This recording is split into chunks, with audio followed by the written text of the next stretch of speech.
Hey guys, welcome back to another episode of Beyond the Grid. I'm Nathan with EG4 Electronics, and I'm out here with Eric. And Eric, what is your YouTube channel? It's called Country Living Experience. Country Living Experience. And what prompted that name, and what kind of prompted you to start putting stuff on YouTube and trying to get some information out there? Yeah, well, a friend of mine got me into it about 10 years ago, and we used to live in Houston, so we decided to get out of the hustle and bustle of the city and move out to the country, and I was just going to document my experience. So that's kind of how it came about, and yeah.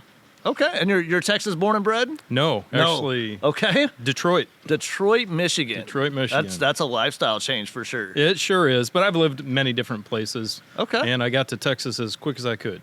It's a beautiful state. I don't live here. I'm from this area, but not Texas directly. Originally from Kansas, so same kind of environment for sure. And solar-wise, right? That's why we're here. So what do you got? What do you got on the house? Well, I've got 28 panels of varying types, all same or similar wattage. I've got a FlexBoss, an EG4 FlexBoss 21, and I've got a lot of EG4 wall mount batteries. Okay, and I know we talked a little bit before the show. You're running those the indoors, right? Correct. And where do you have those mounted at? Just in the garage, or? No, actually, I built an extra room on the back of my house. Okay. For two purposes: to contain the solar equipment, and kind of as a dirty kitchen as I bring in vegetables from the garden. Okay, got a nice. You got a wash basin or anything in there? Got a wash basin, got a freeze dryer, got a little prep area, things like that. Yeah, you guys are doing it right. Yep. Awesome. So when did you get your FlexBoss 21? About how long ago was that? I think it was about 8 or 9 months ago. So right about release time, right about the time that we came to market with that. Yeah, it wasn't that long ago. That's awesome. And what prompted you to start the solar journey? I wanted to be independent. There was many different reasons, but I knew grid reliability was always going to be an issue anywhere. Yep. And I'm kind of a self-sufficient guy, and I like to just be on my own. And generating power from my family and keeping them safe and whatever when power was down was also a big factor. Houston's bad for that stuff. I know there was a couple of years ago. I know Houston had a hurricane that went through, and it's just devastating. Hundreds of thousands of people without power. Yeah, they had an EG4 system. So getting into it, so you said 28 panels on the roof. You've got a FlexBoss 21. Actually, the panels are on several ground mounts. Okay. No panels on the roof. Just for background, my profession is architecture. Okay. I worked in the architecture profession for about 20 years. And I always recommend that people don't put about 400 holes in their roof. It's not the greatest idea for sure. The biggest thing I see with that when you do stuff on the roof is make sure that you've got a good roof, right? Absolutely. You don't want to install on a 10 or 15-year-old roof because Absolutely. then 6, 7, 8 years down the road, you start getting some leaks, start to see those shingles delaminate and start seeing the granule loss. And now you're looking at an R&R, right? You got to remove the panels, replace the roof, get that reinstalled. It's not cheap. It is not. So I'm a ground mount guy for sure. I actually do live in a city, so I don't have an opportunity to do a ground mount. Sure. But if I had the acreage, I definitely would prefer that Sure. to any kind of roof mount solar. So talking about this month's topic, right? Powering every moment. Mm-hmm. What does that mean to you, and how have you accomplished that with your solar system? Well, what I have now is very reliable, and it covers all of my power needs for the house. Okay. And I'm on several Facebook groups of local, people, and I always hear all my neighbors like, hey, the power's out again, or, something like that. And I'm sitting there, and I have power all the time, and it's not a problem. So I've been trying to prompt her into installing solar. Definitely should, especially if they have the financial capability, with grid reliability being a big issue, especially in today's economy and stuff like that. Where I live out in Arizona, we've got a bunch of like data centers and things like that going out. I've already been notified this year, and we're a week into the year, that we will start seeing rolling brownouts due to those monitoring centers and data centers that are going in. Yep. So granted, it hasn't happened yet, but it is something that is inevitable, right? I did a video on that topic. Yeah, it's just it beats us to death, man. I've got a very expensive utility rate. I currently do not have a battery system on my house. I do have solar. But at the time when I did my solar, I was not in a financial position to do batteries. And thankfully with EG4, I've been presented an opportunity for me to get that opportunity. Excellent. EG4 is a very good price point in comparison to, let's say, the other big three. It is. So that's something that's one of the reasons I came to work here, right? When I got my offer, I did a bunch of research on EG4. I looked at what the organization had done, what their future looked like, and it was just the right fit for me in my career. So I'm looking forward to doing a system on my house. Hopefully I can get to where you're at, right? And be pretty self-sufficient. And the nice thing about these systems is that you can slowly add to them over time. They're expandable. That is my selling point all the time. Yeah, absolutely. Look, if you've only got an X number of dollars and you say, hey, I can afford one battery, one inverter, and a conduit box, Yeah. great. Let's get it on the house. Let's get you saving money. Yeah. And then when you're ready for that next step, let's add another battery. You buy a battery, you buy a paralleling kit, and you're up and running, right? Exactly. It's very, very easy. I know we talked a little bit about it earlier. We just did launch our new 314 amp hour battery. Yes. So I know that is available now in the market. I know you talked about you were looking at adding additional storage, right? I am. Yeah. So when you do that, are you just going to do just one additional battery, two, or do you have a plan on what that looks like?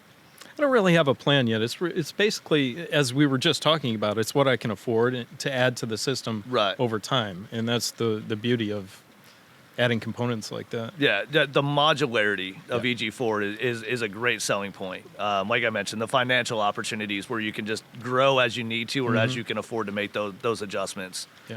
It really is fantastic. So how many ground mounts total? 4. 4 of them. Any of them like pergolas or that style, like carport style, or are they pretty much all tilt? And no, if you want to dive into my history with EG4 and Signature Solar, I'm absolutely on board. I've been working with them for now a little over 5 years. Okay.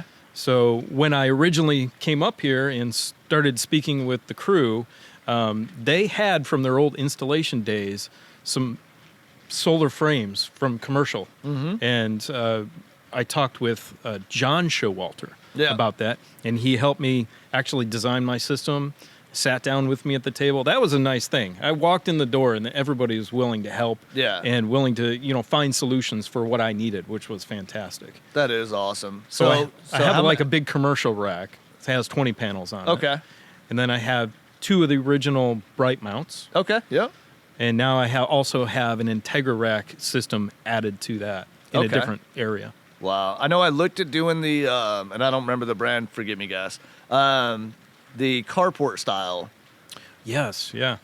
And I'm not going to use it for a carport. What I wanted to do is I'm going to build an outdoor kitchen at my house, in my backyard, and then just cover that thing in, the 15 panels and let that thing work while also providing a nice shaded, outdoor kitchen where I can come outside in a beautiful yard like this Absolutely. and enjoy a beautiful summer afternoon. Yeah. So that's my plan. That'll keep me from drilling more holes in my house that aren't Good. already there. Yeah.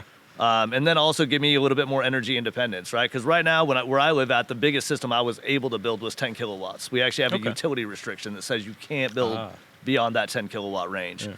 But if I do a carport style, I can mitigate that and push it to a completely separate panel without having an interconnection agreement. Oh, nice. So that's my plan. That's don't, a huge Don't tell my advantage. utility guys, please.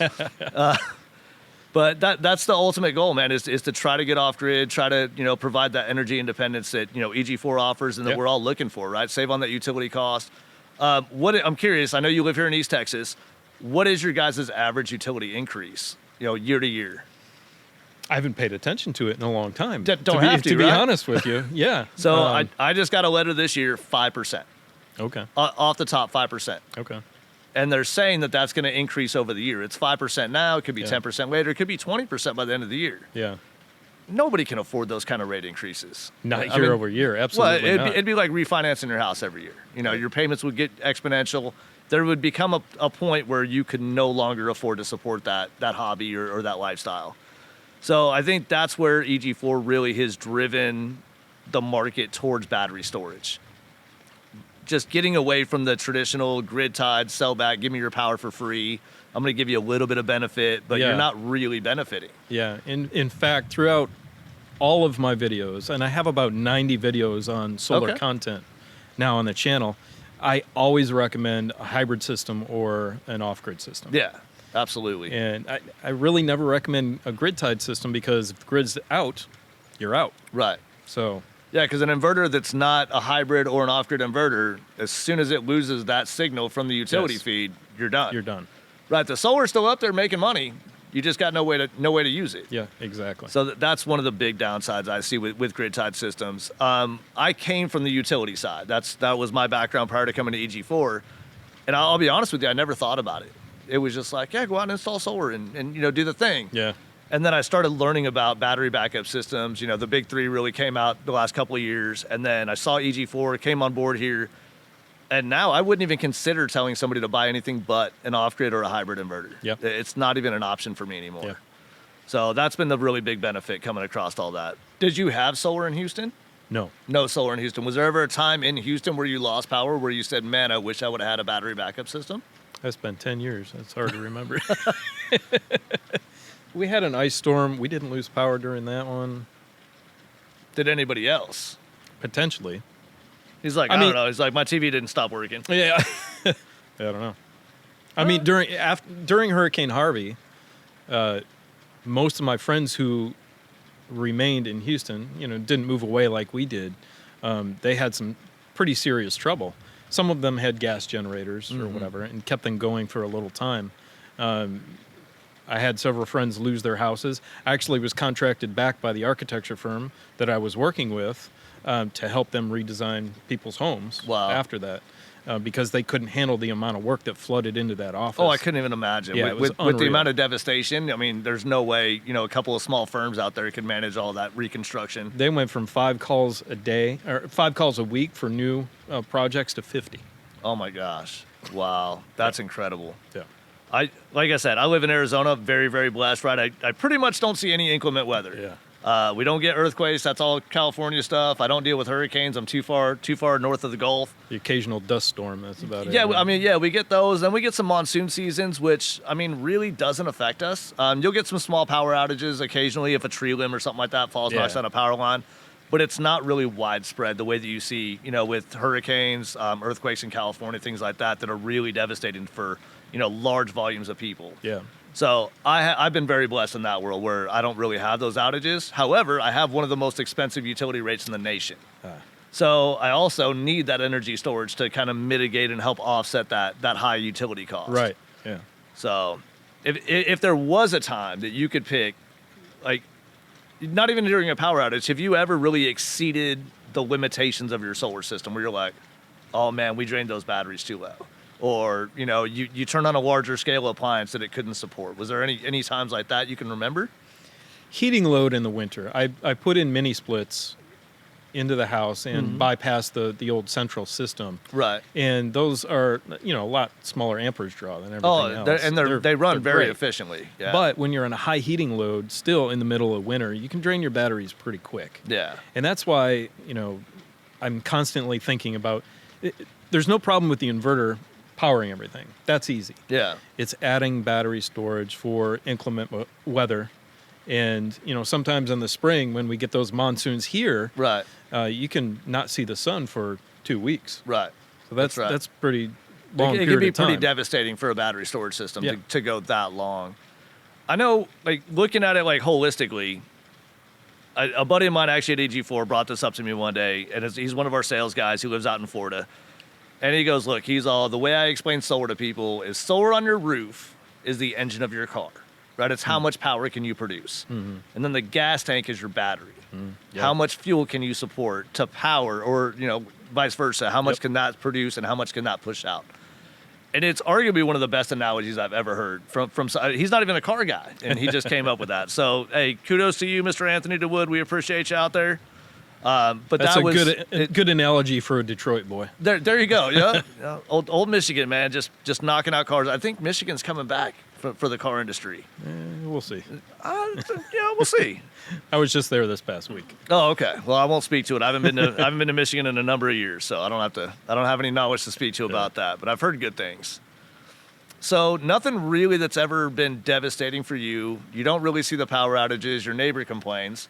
So I think next step for her or him is to, get some batteries. Yep. Are they on acreage also, or are they They're about 140 acres, yeah. Oh, we could build them a massive system. Exactly. That's tons and tons of space. I was actually just out in southern Utah, out by St. George area, and we did a 100 kilowatt ground mount system.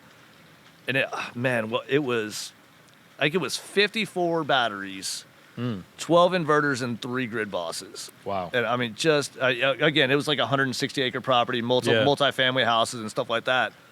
But arguably one of the biggest systems I've ever done for EG4. And I was blown away at how experienced this guy was and how knowledgeable. I mean, I really went out there to go commission the system for him. Didn't have to. Showed up, hung out with him, talked for a couple hours, and he just started turning stuff on, and it worked. Nice. And so it's nice when guys read the install manual, number one. Yes. I know a lot of the professional installers out there are just kind of plug and play and like, oh, I don't know what to do now. But that's what's nice about off-grid guys. Off-grid guys read the installation manual. They understand electrical theory. You know, they understand how all of this all goes together, how it works together, and what the limitations are on the back end. It's good that you mentioned that. When I started, I really wanted to do it right. So I studied for about a year and a half before I even purchased my first piece of equipment. Okay. And That's incredible. A year? Yeah. Year and a half? Yeah. Oh my. I would say that's longer than most. Here's the reason. I was a little scared of electricity. And so I really wanted to make sure that I got everything correct. And you did all your own install? I did. The ground mount as well? Or you had a contractor ground mount come up? as well. You did that as well? Yep.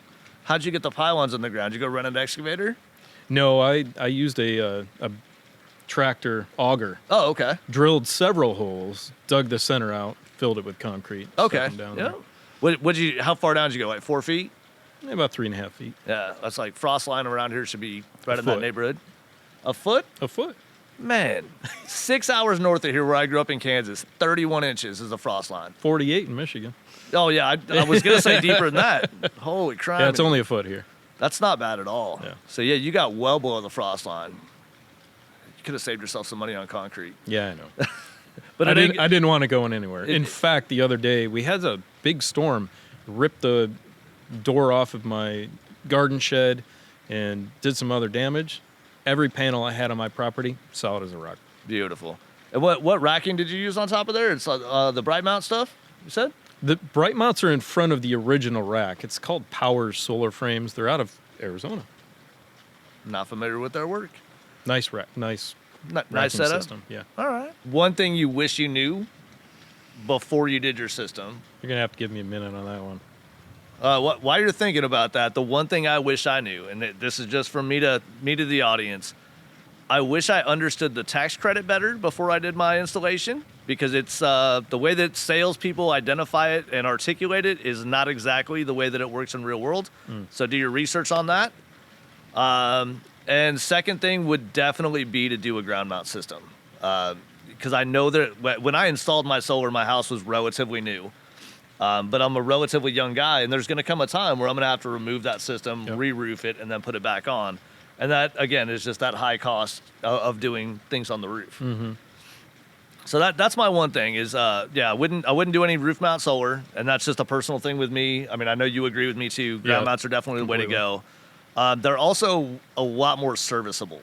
They are. On a ground mount system, you can get under there. You can see what your wiring looks like. You can look and find those little, nicks in the wiring or the sheathing and identify problems really easily. Absolutely. Versus on a roof, you're pulling panels, you're stumbling around. You've got the potential to fall off a roof and get injured or killed. So definitely things that I would not do. And then again, the tax credit, because a lot of people see it as, I'm going to get this money back, and that's not really how it works, at least not in my experience. The way it worked for me was they said, hey, this is what you could potentially get. But then they base that on, how much money did you make? How much was your tax offset? And then at the end of the day, I didn't see a benefit. So I was sold on a, 20, I think it was 28% at the time. I did my solar a number of years ago. And then when that 28% came and my CPA comes back and he goes, you don't qualify. Yeah. And then my, of course, my mortgage, or not my mortgage, but my solar loan re-amortized, and then it went up in cost because I couldn't pay the 28% back that was required within the 18 months or 2 years. Yeah. So again, one of those things that a sales rep's not going to tell you, because they're just there to, get you solar on the roof, and then they're out of there to the next home. Yeah. Again, just something I appreciate about the DIY market. You guys are so much more in tune with how everything works, how it operates, feature functionality, limitations, versus, like I said, I came from kind of that EPC world where it's just, hey, go install this and turn it on. Yeah. So I'm coming up on 2 years here with EG4, and I have learned exponentially more than I learned in 10 years of grid-tied solar. Sure. So it's been amazing. But one thing for you, what would you have liked to known before you started your solar journey? Costs of all the other little parts and pieces. So like just your balance of system parts, your Balance of wiring, system. your conduit. Especially wire too. Wire costs have fluctuated, but They're extremely high. they're very, very high. Yeah. So just understanding how much all that's going to add to the initial cost of your system. Right. And once people get that in their head, they can kind of budget for that. Right. Yeah. They see inverter, a panel, and potentially a battery, but they don't think about all the other costs in between. That are inclusive to doing a complete solar Absolutely. system. Right, because when you go buy an EG4 system, right, we're like, hey, the battery costs this, the conduit box is this, the inverter is this. Yep. That doesn't include your conduit. It doesn't include wiring. It doesn't include grounding, ground rods. Man, what else is in there? There is a long list. Ferro connections. If you're installing in a house, your RSD functionality, right? You've got to have some type of RSD, initiation. So there's all these inherent costs that go along with that. That's another good point, though, with ground mounts. You don't need RSD. Exactly. I was going to mention that before. It's not a habitable structure. Don't need it. Exactly. Right? If the panel catches fire, so what? Right? It's not on my house. It's 80 feet away from my house. There you go. Panels don't set on fire, guys. I'm kidding. Not if they're wired correctly. Exactly. When I first started with Signature Solar and EG4, a lot of those little parts and pieces were not in-house. Right. But now they are. And that makes it so beneficial to the DIY person that you can just go to one place. Right, instead of going here for this everything. and here for this, Amazon and here for this, right. Elliott Electrical for this Right. and that, Home Depot. I was whatever. just there today. Don't worry about it. I was preparing. Actually, I shot some videos this morning. I know we talked a little bit about it, but I'm gonna let everybody out there know. We shot a bunch of videos today for our 314 amp hour battery that just got released. So you guys should see that video coming soon. I went through an entire installation process with our technical account management team. So look out for that on the channel. But if you were talking, let's say your neighbor, right? Your neighbor's power outages happen. What advice would you give them to get on their solar journey? Just start small, if that's what you can do. Just if you're complaining about or worried about your steak spoiling in the refrigerator, your freezer full of, half a cow that they just had That's right. Butchered, those are valuable things. So something small that you can, flip on right away and power those during a long outage is important. Then you can just add to it after that if you want. Yeah. I think one of the coolest things I've seen here in Texas, and I don't know that it's everywhere. I'm not familiar with every jurisdiction here, but a lot of Texas has like a free nights and weekend plans that you can get onto. So there's a lot of areas where you don't even need to do solar right away. You can buy an inverter and a battery and have backup power, right? You just charge that thing on the utility during those cheap nighttime rates or those free nighttime rates in some instances. And then when the utility does happen to go out, you do have some form of storage that can get you usually through to that next morning until that power is restored. And that really will save you, that cost of food. Life-saving devices for, grandma, mothers, mother-in-laws, whatever it is. That's a big deal, absolutely. So it's a huge deal. I've got a father-in-law that's well into his 70s and, he's got some health issues. And I would hate to see somebody lose their life over just not having enough storage or not having storage at all. Right. I mean, that's ridiculous. I mean, we're in the 21st century. We should all be able to, have dependable energy. And that's something with James that I'm very, very appreciative of. A few things, but number one, first and foremost, he's just a down-to-earth guy. He is. Yeah. You can go out, we're out here in Sulphur Springs, and I've had many of dinner conversations with him just at local restaurants. And you can't go to any one of the big three and say, hey, Elon, you want to go grab a beer and a burger? He's not available. Mm-hmm. James is. Yep. And I've done it, and he's a fantastic person in that world. And the other thing I appreciate about him is the fact that his whole journey in solar started with an outage. He literally had this outage that cost his family probably thousands of dollars at the time and wasted food and things like that. Yeah. And it drove him to where we are today. And I'm very, very appreciative of him and that and his willingness to jump in wholeheartedly and really drive this business into what it is today. Yeah, he's always been very reachable, which is very nice. I still have his phone number, and I've texted him, say congratulations on certain awards he's won. Or Oh, whatever. yeah. And he'll text me back. Oh, yeah. Still to this day, and I don't know how he doesn't have 30 hours in each day for the things that he does. Right? I'm not entirely sure he sleeps all that much. Yeah, probably not. He's you know, I know James is he's pretty nonstop. You know, he's gotten busier, I would say, over the last year or so as we've really got into that grid-tied market with the hybrid stuff.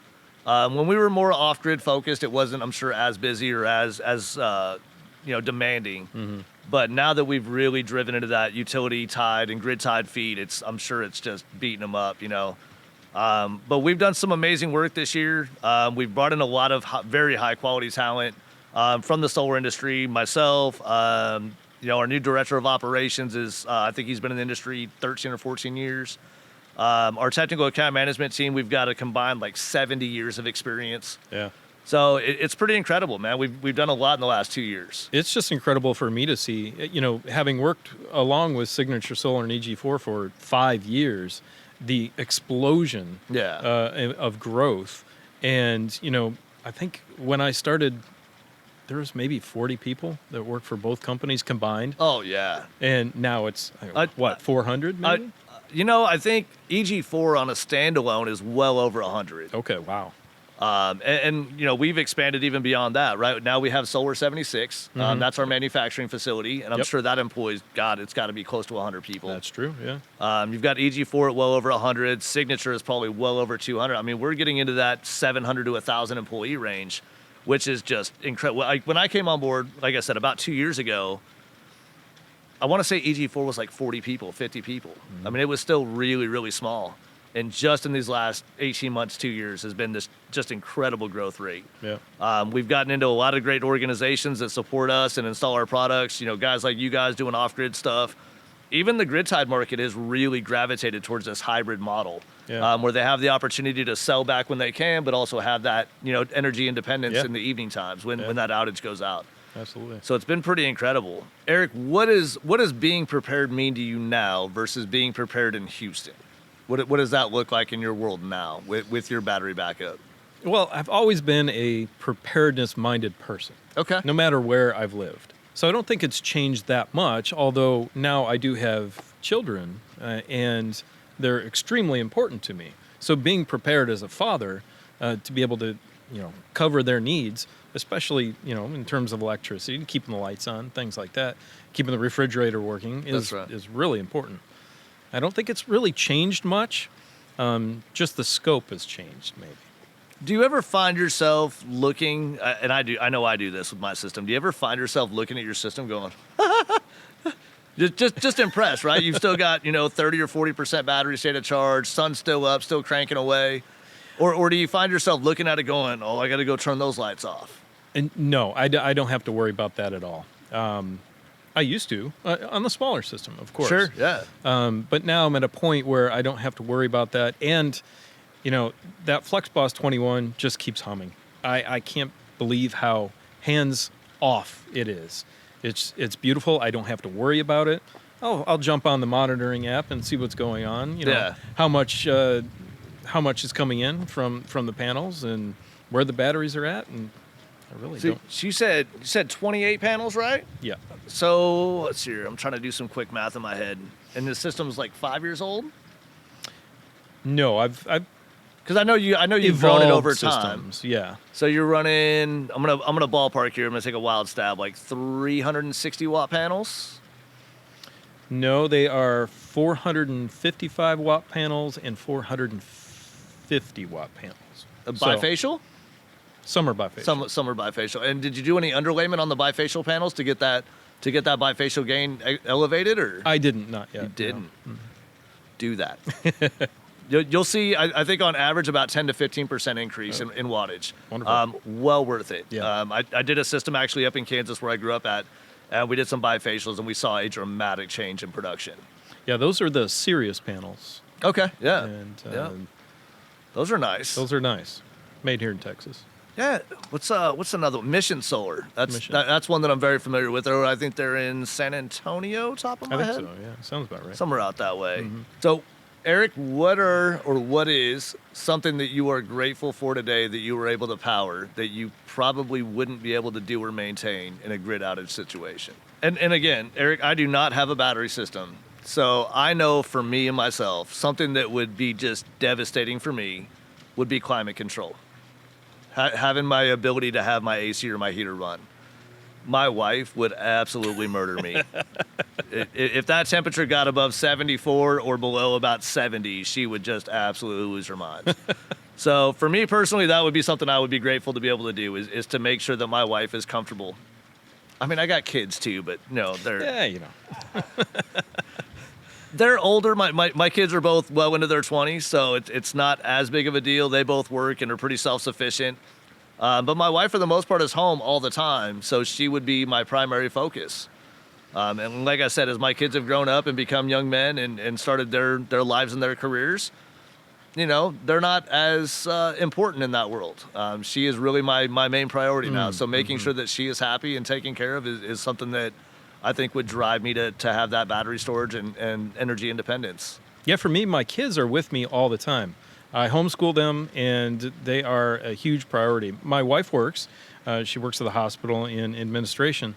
But to keep them focused on their homeschool with, the internet going all the time and, of course, warm and cozy. Yeah. That's well, I mean, that's a big one, that's though, an right? important thing. I know this is getting even more and more common now is homeschooling children. So if the power was to go out and you were to lose that internet connectivity, your kids can't go to school. I mean, they could do whatever, they can do their book work, but right, still, small projects and things like that. But ultimately, that would reflect negatively on them and their grades.